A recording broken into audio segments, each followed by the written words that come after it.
Hey y'all, my name is Dayton Stamey with ApplianceProfit.com. I just wanted to jump on here and handle a question or answer a question that comes up a lot with an appliance repair business, and that is, how do you handle recalls?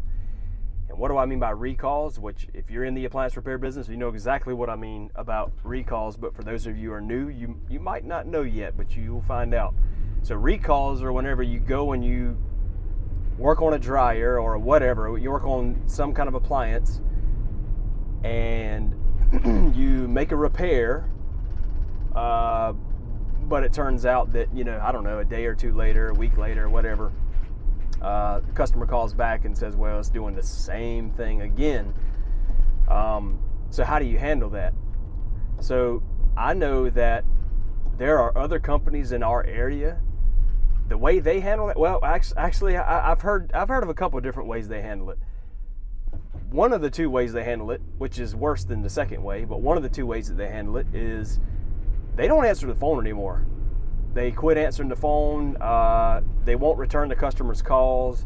Customer will leave messages and they won't call them back. And you say, well, how do you know that? Well, I know that because they end up calling me. I go and I fix the appliance and they tell me the horror story. That's how I know. So don't do that. Please don't do that. Everybody's going to make mistakes. Even myself, I've done this for 17 years now, and guess what? I still make mistakes every once in a while. It's just going to happen. So you're going to make mistakes. But the way that this is just one of the many ways that I've been able to come up, and make a successful appliance repair business is we answer the phones. If I make a mistake, or if one of my guys make a mistake, well, we just own up to it. We own up to it, and we go back, we return to the call, and we make it right. There's no ifs, ands, and buts about it. I know that you're losing money, but it's just the way it is. It ain't gonna be, you ain't gonna have but so many times to where you quit answering customers' calls just because you didn't get the repair right, and you're gonna be out of business. Which is why I see a bunch of people around here pop up. They're here today. They'll last for about 6 months, and you don't hear about them no more. It's because they do stuff like that. You can't do stuff like that. Your customers are still people, just like you are. You're a person, and you got to treat them like people. So don't avoid them. But that's one way that they handle the recalls. Another way they handle recalls is they'll go back to the customer or back to the appliance. They'll look at it again, and then they'll say, well, now it needs this, and so now here's a whole nother charge. And then if that doesn't fix it, well, now it needs this, and this is a whole nother charge. Again, the reason why I know is because we've had customers that don't deal with them anymore, and they call us now because we operate differently. And see, that's another thing that I don't really feel like is fair. It's not really fair to the customer. That you go there, you misdiagnose it, you put on a part that they didn't really need, so then you go back and you say, well, let's try this part. That didn't work, but you still charge them for it. That didn't work, so you try another part. Well, that didn't work, and you keep going and going and going. Eventually, you're going to get it fixed, but they're going to have a huge bill. They're going to pay you a lot of money, and guess what? They're not going to be happy. So this is how I handle recalls.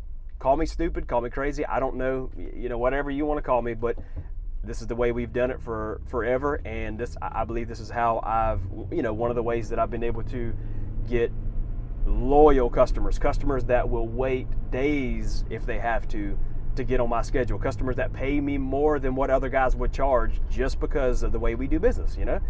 So the way I handle recalls is whenever we have to go back, all those other trips are pretty much on the company. That's the way I do it, because I feel like we, as the technician, the customer has put their faith in us that we can get their appliance fixed. So we go out there, we diagnose it. We're supposed to be the technician. We're not parts changing monkeys. We're technicians. We troubleshoot, we figure out, we get to the bottom of the issue, and we fix it, okay? That's why they call us. So we're supposed to go out there, figure out the issue, and fix it. And if we can't do that, then I feel like, it's on us. Well, at least that's how we do it. I'm just going to use a weird example of something crazy. So if we go out and, I don't know, let's say a dryer's squealing, and we say, oh, it needs a belt, and we put on a belt, and let's just use easy numbers, we charge $200, and we say, well, it's $200 to replace the belt. So we put it back together, leave, customer calls back a day later, hey, it started squealing again. And then we go back and we find out, oh, it needs a pulley. That's what was squealing, it was the pulley, not the belt. Well, we replaced that pulley, and we don't charge the customer anything else. And the reason why is because we should have figured that out to start with, and that's why we train our technicians, the way that we train them, and so that those kinds of mistakes don't happen. But yeah, that's how we handle that, because I don't think that the homeowner should have to pay for our mistake and our negligence. That's not really fair to them. It won't take but so many times, and they're going to eventually say, well, I'm not calling that company again. Now here is one thing. Here is something that we have had to do before, and you'll find out, and maybe some of you technicians, you've been in this hairy situation before. You go to an appliance, and you'll say, well, you know what? It could be this, but then again, if I put this part on, it could also be this. Like sometimes main control boards, whenever main control boards go bad, the appliance just shuts down. So you actually have to kind of tell the customer and say, well, I don't know if anything else is going to work until after I get the main control board in there, and then find out that a pump might not work, or whatever the case is. So there are times where we do that, and we let the homeowner know that I'll put this main control board in, it's going to be such and such amount, but once this, once the whatever gets fired back up, the dryer gets back on, or the refrigerator gets back on, or whatever, with the new main control board, then we might find out that we have other issues, and then we have to address them then. Now that is okay, because you have pre-warned the customer, and that is fair. That is 100% fair. But if it's the first situation where I said the dryer, where you replaced the belt, but it actually needed a pulley, that's not really fair. So that's how I handle recalls.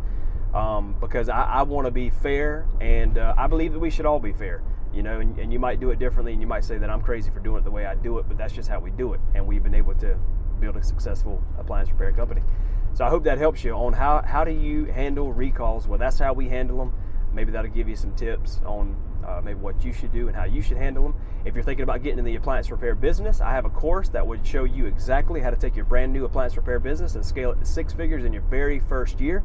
If that's something that you're interested in, go to applianceprofit.com/start. I'll put a link in the description below. All you gotta do is click on it, it'll take you right there. And maybe you've already got your appliance repair business going, and you just need to get it to the next level. Maybe you're stuck at a certain level. We can help you do that as well. Go to applianceprofit.com/start. Link will be in the description below, and we'll show you exactly how to get from where you are to where you want to be.